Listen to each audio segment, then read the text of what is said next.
fog-choked outskirts of Pittsburgh, Pennsylvania, where the cobbled bridge looms over desolate roads, a figure born of tragedy and terror stalks the night. Raymond Robinson, known as the Green Man or Charlie No-Face, is no mere man, but a spectre forged in pain, his disfigured form twisting him into an urban legend that haunts the region's darkest corners. The air grows bitter in his presence, heavy with the weight of sorrow and dread, as if the earth itself recoils from his tread. Decades ago, Raymond was a boy, until a cruel accident stole his face. A brush with high-voltage wires left him burned beyond recognition. His eyes gone, his features melted into a mask of scar tissue, his skin tinged a sickly hue that glowed faintly under moonlight. Yet he lived, a man trapped in a body that horrified all who saw him. Shunned by day, he walked by night, his cane tapping along Beaver County's lonely roads, seeking solace in the dark. But solitude bred fear, and fear birthed a legend that outgrew the man. Under cover of night, Raymond became something else. Drivers on Route 351 glimpsed him, a gaunt silhouette, his head a featureless void, his clothes tattered relics of a forgotten life. His steps were slow, deliberate, yet his presence was a jolt of primal terror. Some swore his eyeless gaze followed them, piercing through windshields, chilling their blood. Others heard whispers, low, garbled, as if his ruined mouth strained to speak. Cars stalled in his wake, radios spitting static laced with moans, and the road seemed to stretch, trapping the unwary in his domain. The tales grew grotesque. Teens seeking thrills hunted the Green Man, only to flee, pale and trembling, claiming he'd lunged from the shadows, his hands clawing the air. Some spoke of a glow, not just his skin, but an aura, pulsing like a dying star. A few, the reckless, approached him, offering cigarettes or beer, and lived to tell of his gratitude. But others weren't so lucky. Stories whisper of drivers who mocked him, only to crash inexplicably, their wrecks marked by handprints no human could leave. A girl, laughing at his legend, vanished near the bridge, her screams echoing in the fog. No one knows if Raymond's spirit lingers, or if the legend itself took root, feeding on Pittsburgh's fears. The cobbled bridge, his favoured haunt, feels cursed. Its steel groans at night, and the river below runs blacker than it should. Locals avoid the roads after dusk, their warnings sharp. Don't seek the Green Man, don't call his name. Those who do feel a watchfulness, a weight in the dark, as if his eyeless face hovers just out of sight. If you drive those haunted roads where the fog twists and the stars seem dim, keep your windows up. Ignore the tap of a cane, the glow in the distance, the voice that isn't there. For Raymond Robinson is no mere man. He is Pittsburgh's wound, its phantom, a figure of pity and terror whose shadow stretches far beyond his mortal life, forever bound to the night's unyielding embrace.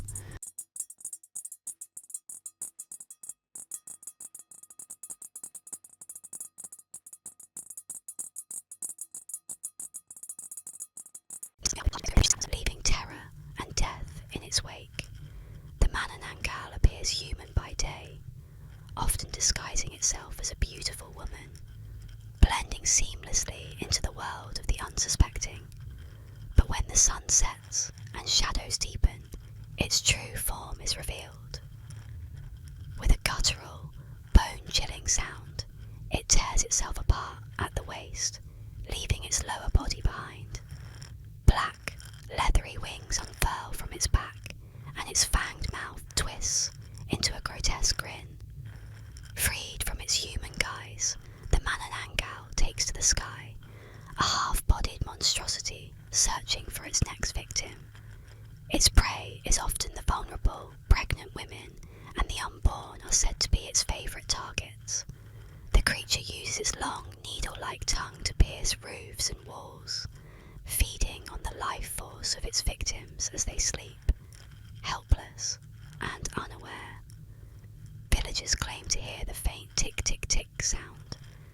As the Manananggal approaches, the sound growing fainter as it draws closer. A cruel trick to disorient those who might try to escape. Defeating the Manananggal requires bravery and cunning. Its severed lower body, hidden in the shadows, is its greatest weakness. By sprinkling salt, garlic, or ash on the exposed torso, the creature can be destroyed, unable to reattach itself before dawn. But finding its hidden remains is no easy task. Failure ensures a gruesome end. To this day, the legend of the Manananggal persists, a terrifying reminder of the unknown lurking in the night. Villagers still place garlic and holy symbols near their doors and windows, praying they'll never hear that fateful tick-tick-tick. For if you do, the Manananggal may already be hovering above, its deadly tongue poised so to strike.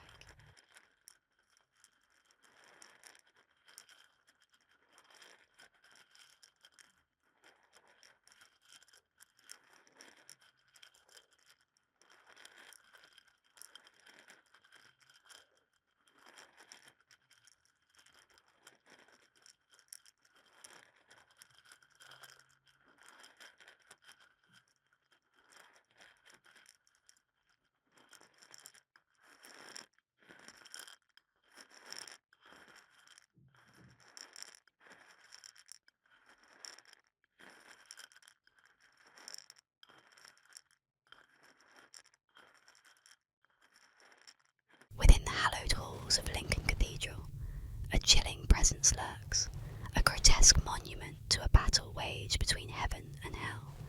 The Lincoln Imp, a creature of nightmare, forever frozen in stone, its malevolent gaze fixed upon those who enter its domain. The legend whispers through the centuries, a tale of demonic mischief and divine intervention. They say Satan, enraged by the construction of the magnificent cathedral, dispatched two imps, creatures of mischief and mayhem, to wreak havoc upon the holy site. The imps, gleeful in their destructive mission, descended upon the cathedral, their wicked laughter echoing through the sacred space. They toppled pillars, shattered stained glass, and desecrated the altar, their impish forms revelling in the chaos they created.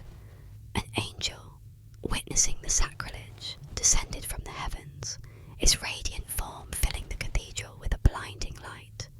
The imps, caught in the divine radiance, cowered in fear, their wicked laughter turning into terrified whimpers. The angel, its voice booming with righteous anger, commanded the imps to cease their destruction. One imp, overcome by terror, immediately obeyed, shrinking into the shadows, hoping to escape the angel's wrath. But the other imp, defiant and insolent, hurled a rock at the celestial being. The angel, swift and merciless, raised its hand, and a bolt of divine energy struck the imp, transforming it into stone.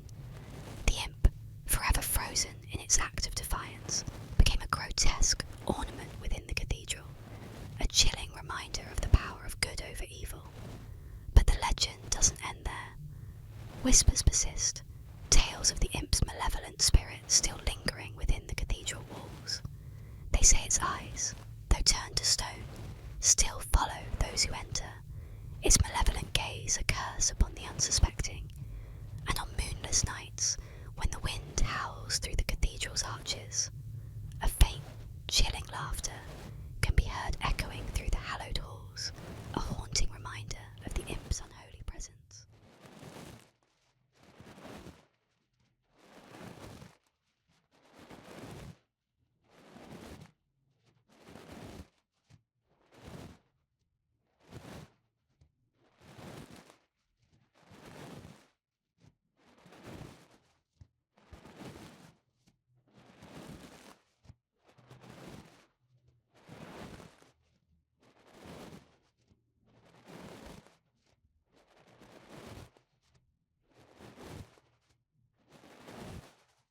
was 1678. In the quiet countryside of Hertfordshire, a stubborn farmer stood in the centre of his uncut field, his face twisted with fury. The harvest was nearing, and he needed labourers to mow his crops, but the price they demanded was too steep. One man, his scythe resting on his shoulder, named his fee. The farmer scoffed. "I'd rather have the devil himself mow my field than pay such a price." The words hung in the air, thick with defiance. The labourer left without another word. The sun dipped below the horizon, and darkness swallowed the land. That night, as the villagers slept, an unnatural wind howled through the fields. A strange, flickering light danced over the farmer's land, illuminating the stalks as if set ablaze. But there was no fire, no smoke, only a blinding, eerie glow. Some claimed to hear whispers carried on the wind, laughter twisted and inhuman. Others swore they saw a dark figure, hunched and swift, moving through the crops with an impossibly sharp scythe. By morning, the farmer awoke to a sight that sent ice through his veins. His entire field had been cut.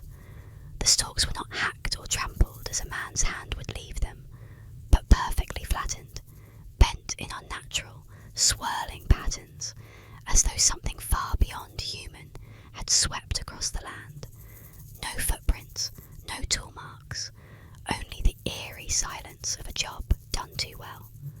The villagers gathered, whispering of dark forces at play.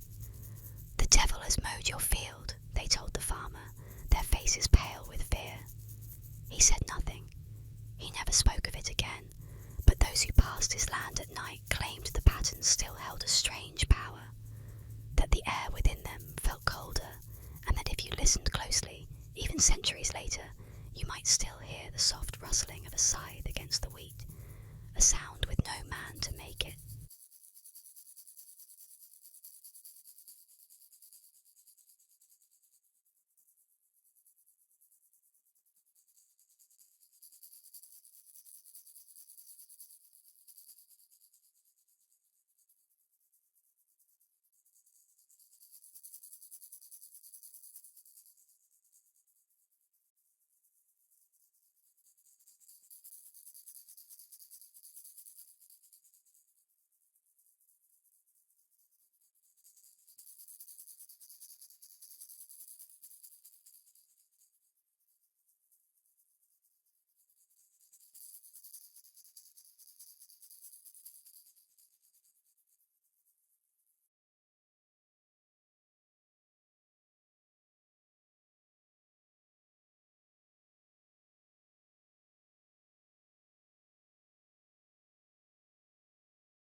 It began as a whisper, a rumour too bizarre to believe.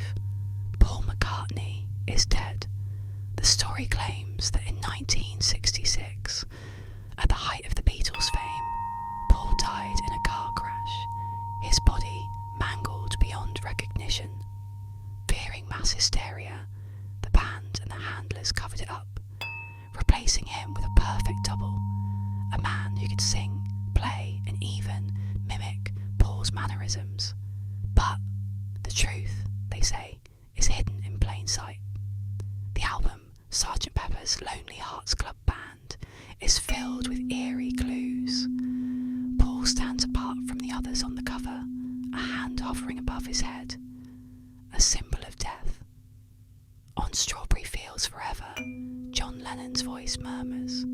almost too faint to hear. I buried Paul. Then there's Abbey Road, a funeral procession in disguise. John, dressed in white, the priest. Ringo, in black, the mourner. Paul barefoot, the corpse. And the Volkswagen Beetle in the background. Its license plate reads 28IF, as in, Paul would have been 28 if he had lived. Some claim the imposter's name is Billy Shears, a session musician chosen to take Paul's place. Others believe something darker lurks beneath, that the clues were never a confession, but a warning. The Beatles never confirmed nor denied it, and the whispers never faded. Even now, some insist that the Paul we see today is not the Paul we lost. And if you listen closely to their old records, backwards in the dead of night, maybe you'll hear the truth.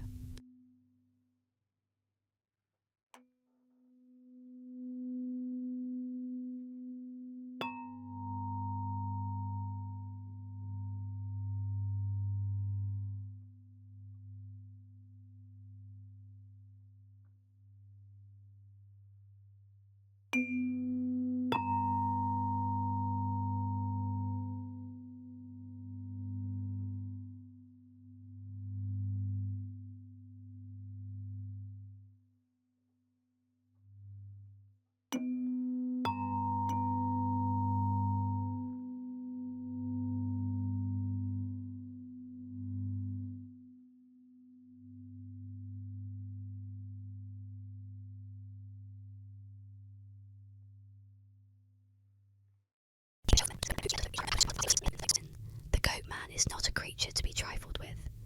Its most chilling attribute is its penchant for killing.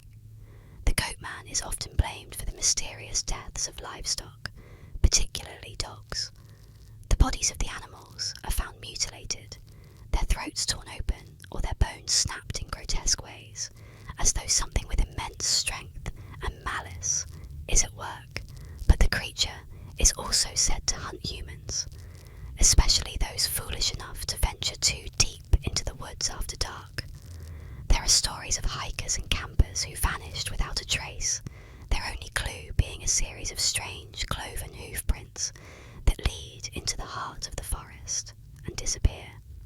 As the legend goes, if you venture into the woods on a quiet, moonless night, you might hear something strange. The sound of heavy breathing, the snap of twigs, and the unmistakable clack of hooves on the ground. Some say the goat man will watch from the shadows, its eyes burning through the darkness, waiting for its next victim. Others claim they've heard its voice, a deep guttural growl that sounds almost human, but laced with a primal rage. The woods of Beltsville are not a place for the faint-hearted. For those who do venture in, remember this: the goatman is never far. And if you hear that heavy breathing behind you, it may be the last thing you hear.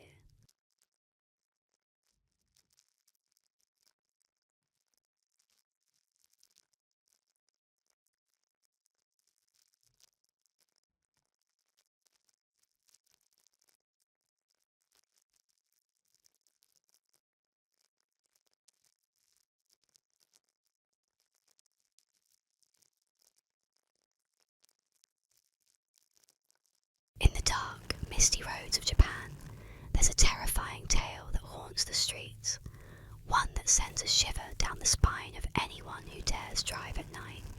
It is the legend of the Headless Rider, a ghostly figure of a motorcyclist, forever cursed to ride the roads without a head.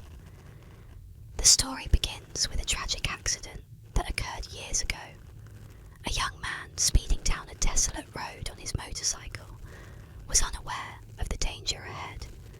In the dead of night, someone, no one knows who, had stretched piano wire across the road, the thin, almost invisible strands ready to catch the unsuspecting. The rider, unable to see the wire in time, crashed into it at full speed. The wire snapped tight, decapitating him instantly, his head flying off as his body crumpled to the ground. His motorcycle slid to a stop, the engine sputtering its final breath in the silence of the night. But death was not the end for this rider. haunts the road where he perished, a headless figure speeding through the night on his motorcycle. The faint sound of revving engines fills the air as he approaches, and those who have encountered him report seeing a rider in a dark helmet and leather jacket, his hands gripping the handlebars with unnatural force. But when they get close enough, the rider's neck is eerily empty, no head to be found. The headless rider is said to seek vengeance on those who dare drive too fast or too recklessly, as he once did. Many have reported seeing him in their rear-view mirrors, gaining speed until he's almost upon them, only for him to vanish just before impact. But some unlucky few have been followed, and on rare occasions they've felt the chilling brush of a headless figure passing by, a warning to never forget the deadly cost of speed. So, if you find yourself alone on a lonely, dark road in Japan, and you hear the roar of a motorcycle behind you, be wary. The headless rider may be catching up to you, ready to claim another victim for his endless ride through the night.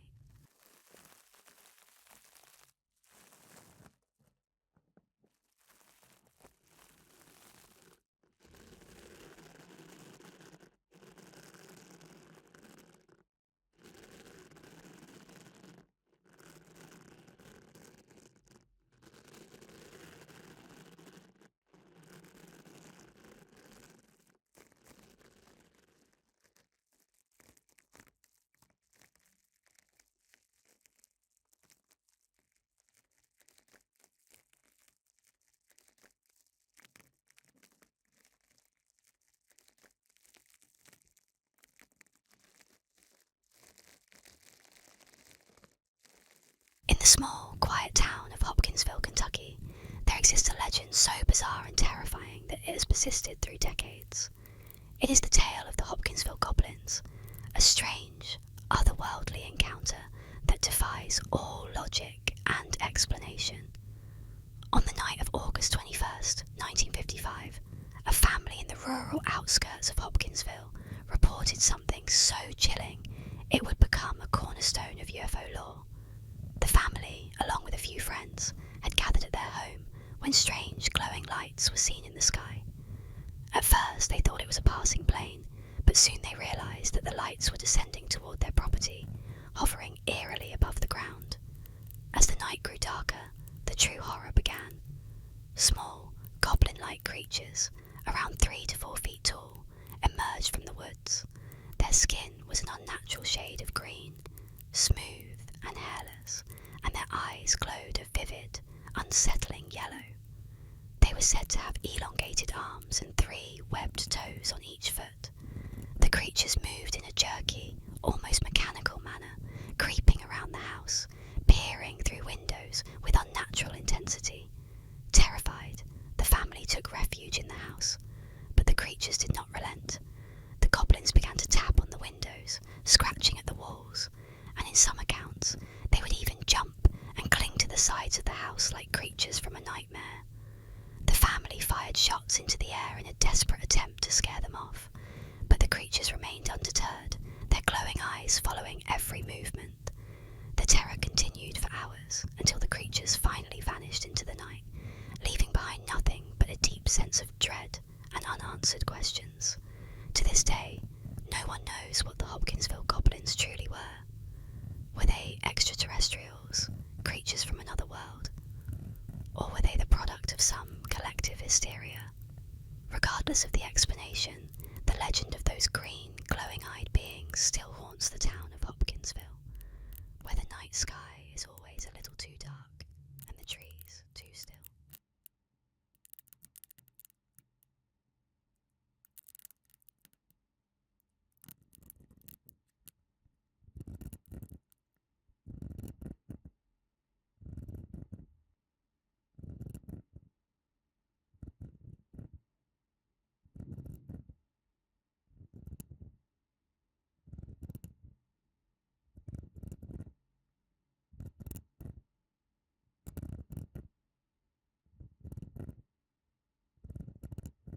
In old cemeteries across the United States, there are weathered stone seats hidden among the graves, worn by time and cloaked in shadow. Known ominously as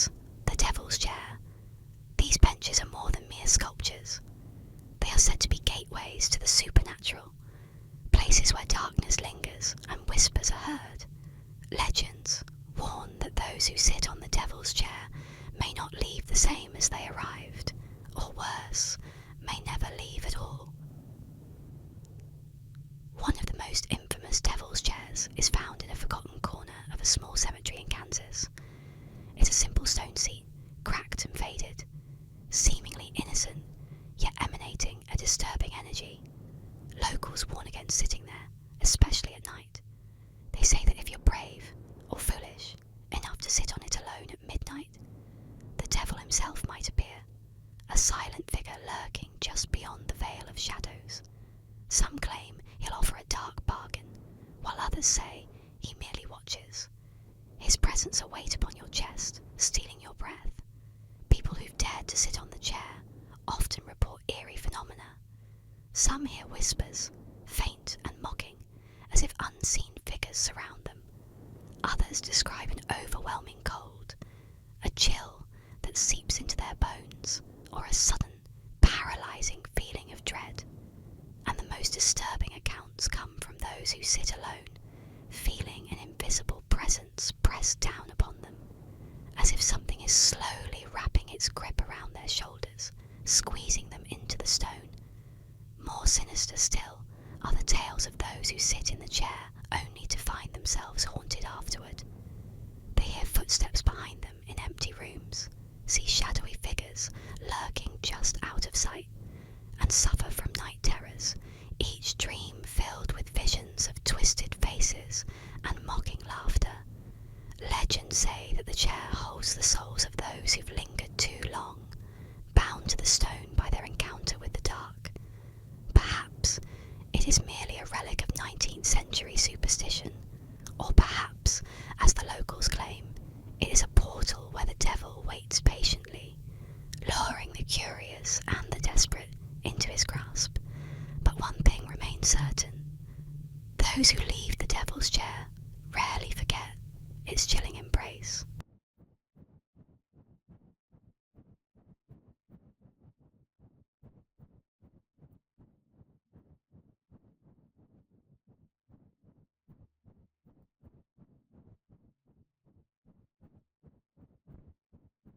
In South Korea, a strange and unsettling legend has persisted for nearly a century, a chilling warning whispered among families on hot summer nights.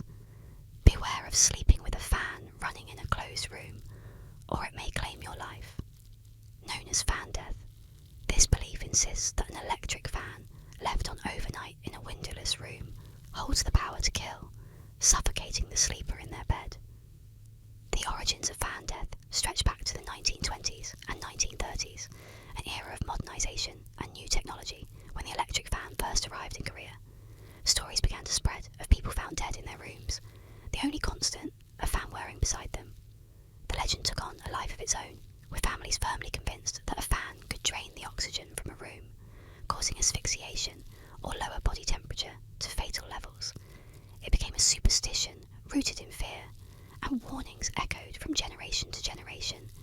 Never sleep with the fan on, and always leave a window open. To this day, the fear remains ingrained in Korean households. In July 2011, the Korea Herald reported that a 59-year-old man had died mysteriously, with a fan aimed directly at him in his sealed room. It was as if the fan, silent and unseen, had become an executioner, waiting patiently for its victim. Some believe the fan spins like a sinister reaper in the dark, sapping the life from those who sleep too deeply under its cold breeze. Many scientists have dismissed the legend, but the fear lingers, and tales continue to circulate of those who ignore the warning, only to fall victim to the fan's deadly hum. The myth of fan death endures, a strange yet terrifying belief that leaves many cautious even today. Perhaps it's not merely a tale of superstition, but a reminder that some forces, once unleashed, carry a chilling weight that no science or reason can dispel.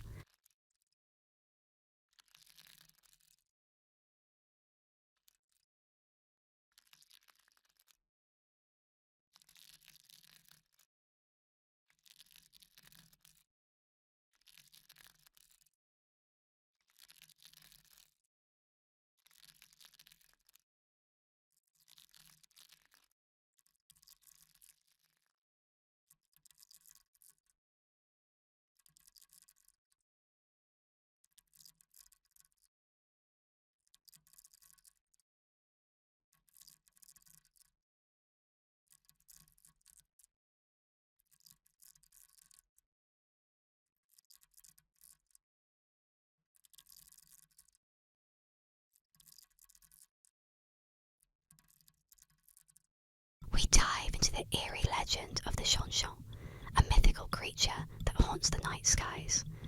Let its chilling tale lull you into a peaceful sleep, if you dare. Deep in the shadowy forests of Chile and southern Argentina, an ancient terror lurks in the night, whispered in hushed tones among villagers. The Chonchon is no ordinary creature. Its very existence defies nature, sending shivers down the spines of those who dare speak its name. Legend has it that the Chonchon is not a bird, but a cursed being, a sorcerer who has performed a dark ritual to transform into this horrifying creature. In the dead of night, the sorcerer's head detaches from its body, sprouting enormous wings from the ears. Blood-curdling cries, like the screams of 1,000 tormented souls, signal its arrival. The sound, known as tutu, chills the air, forewarning death for anyone who hears it. They say the Chonchon soars through the night skies in search of prey, gliding silently above the rooftops of unsuspecting villages. Those unfortunate enough to cross its path rarely live to tell the tale. It is said that the Chonchon can slip into homes undetected, like a whisper on the wind, draining the life force of its victims, leaving them pale and hollow by dawn. Those who survive its attack are left forever haunted, their minds shattered by the encounter. Many have tried to catch a glimpse of the Chonchon, but only a few ever return from their hunts, and those who do are never the same again.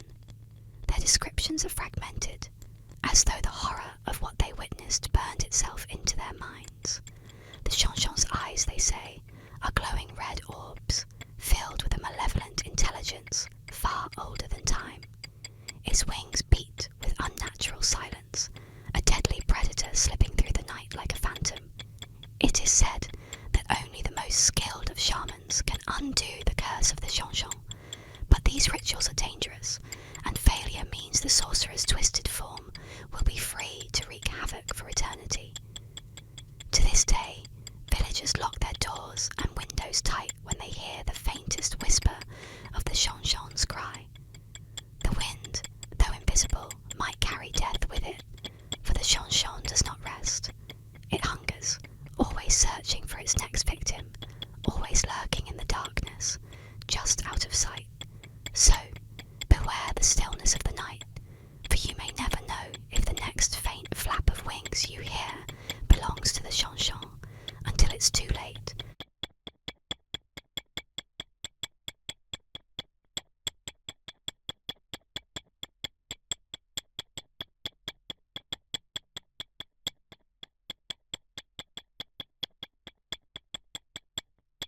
In the shadowed corridors of the uncanny, where art meets the supernatural, there echoes the unsettling legend of the crying boy.